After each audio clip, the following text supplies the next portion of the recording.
Amorim sacked by Man United after 14 months in charge. Manchester United have sacked manager Ruben Amorim, with the club planning to appoint a caretaker manager for the remainder of the season. Former midfielder Darren Fletcher will take charge for Wednesday's Premier League game against Burnley. The Scot will remain in place until a caretaker is appointed for the rest of the campaign, with the club planning to name a permanent successor for Amorim in the summer.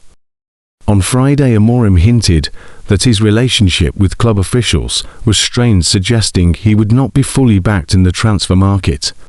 And following the 1-1 draw with Leeds on Sunday, the Portuguese aimed another dig at senior United figures, stating he wanted to work as a manager, not the coach, and was ready to leave when his contract expired in 18 months' time. Less than 24 hours later, the club announced Amorim had departed his role as head coach of Manchester United after 14 months in charge. With Manchester United sitting 6th in the Premier League, the club's leadership has reluctantly made the decision that it is the right time to make a change, United said. This will give the team the best opportunity of the highest possible Premier League finish. The club would like to thank Ruben for his contribution to the club and wishes him well for the future. Amorim's coaching team have also left United. In October, United co-owner Sir Jim Cliff said on the Business podcast, external Amorim would be given 3 years to demonstrate he is a great coach, and that the club needed to be patient.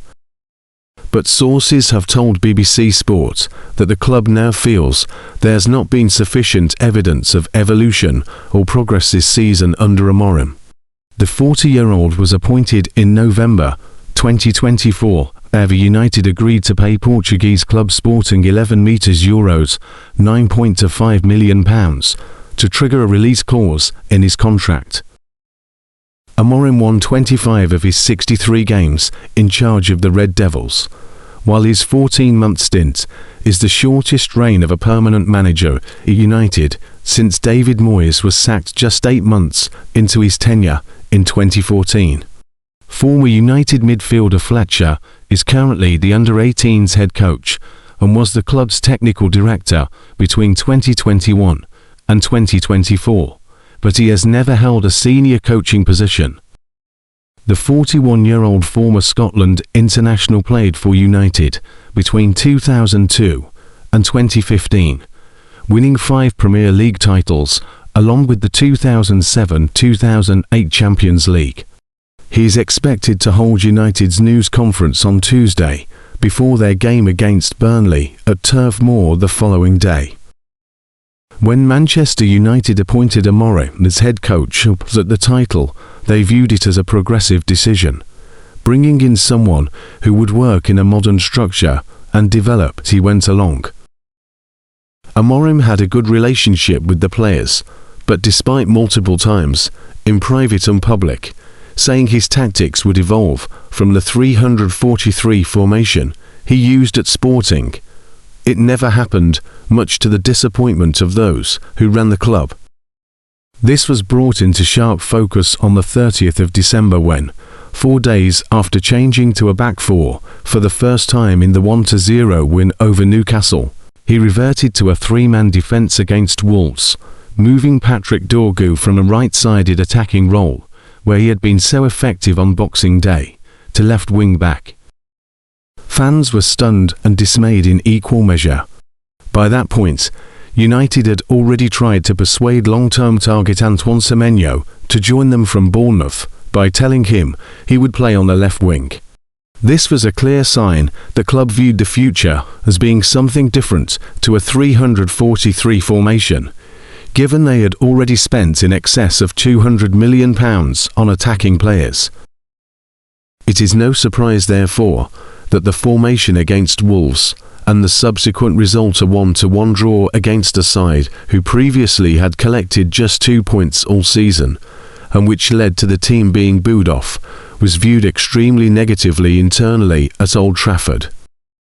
It was another massive backward step on Amorim's relationship with his bosses, and his continued criticism just heightened that situation. Already distinctly unimpressed by Amorim's brutal dismissal of academy players, he never watched a single age group game, and criticism of senior members of the United squad. It left the 40-year-old in an extremely delicate position heading into the Leeds game. His interaction with the media on Friday included a thinly disguised admission there were splits behind the scenes, and things erupted after Sunday's 1-1 draw at Elland Road when Amorim launched his final broadside. In his very last answer, which included the statement that he would not quit. That, effectively, meant United had to either back Amorim or sack him. Amorim wanted to be left alone to do his job, free from the unwanted influence of director of football Jason Wilcox. But what Amorim felt was interference. United believed was normal feedback which had been repeatedly resisted. The situation had become untenable. United are 6th, in line with pre-season expectations, and with a squad many, both inside Old Trafford and out, could deliver much better results than they have been getting with a few simple tactical tweaks.